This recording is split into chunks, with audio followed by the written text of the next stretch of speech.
Hello everyone, we are Group 4. Today we will be presenting on epistemology. As shown at this slide, epistemology is a major branch of philosophy. It investigates the origin, nature, and method, limits of human knowledge. Think of it as a foundation of all thinking. Before we can claim to know anything about science, history, or morality, we must first answer the question, how do we know what we know? It explores the boundary between what is real and what is just an illusion. From a philosophical, epistemological perspective, knowledge's structure is an organic whole of core elements: belief, truth, justification via the JTB theory, hierarchical relationships, direct, indirect, systemic knowledge, and justification mechanisms, international, external, social.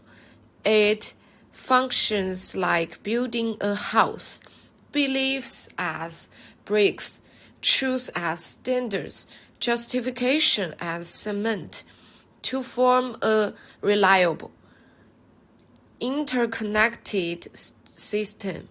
As we can see on this slide, there are several schools of thought regarding the sources of knowledge.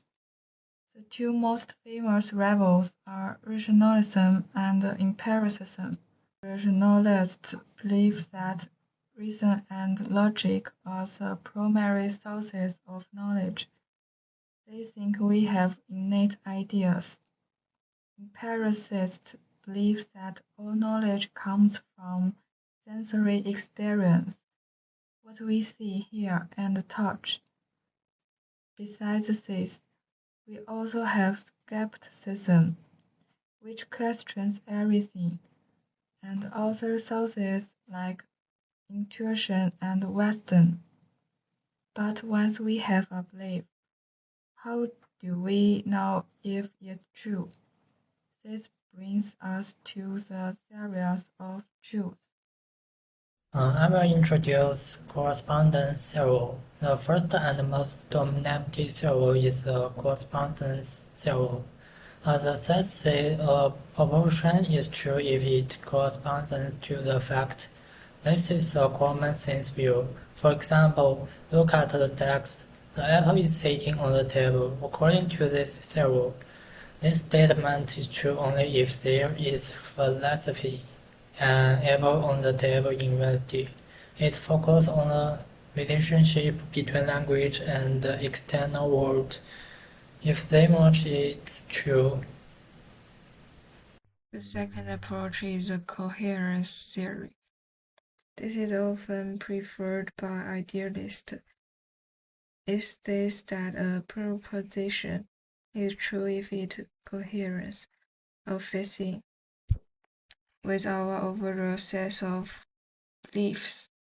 Think of it like a puzzle of mathematics. The statement 5 plus 2 equals 7 is true not because we observe it in the wild, but because it follows the rules of the mathematical system. However, as noted on the slide, a weakness is that a fairy tale can be perfectly coherent within its own story, but that doesn't make it real. Okay, this part is about pragmatism and conclusion. Finally, we have pragmatism, which is considered the father of practical thinking. As William James argued, we must distinguish between meaning and truth. It makes a practical difference in your life. Look at the example on the slide about the hole in the cafeteria. Does it matter if the hole is really there? Pragmatism says if believing there is a hole stops you from falling and getting hurt, then that belief is useful, and therefore valid. Okay, so next, to conclude, we have explored what knowledge is, where it comes from, and the 3 ways to test for truth. Okay, and the first is by checking facts, and next is by checking consistency, or by checking utility. Okay, that's all. Thank you for listening.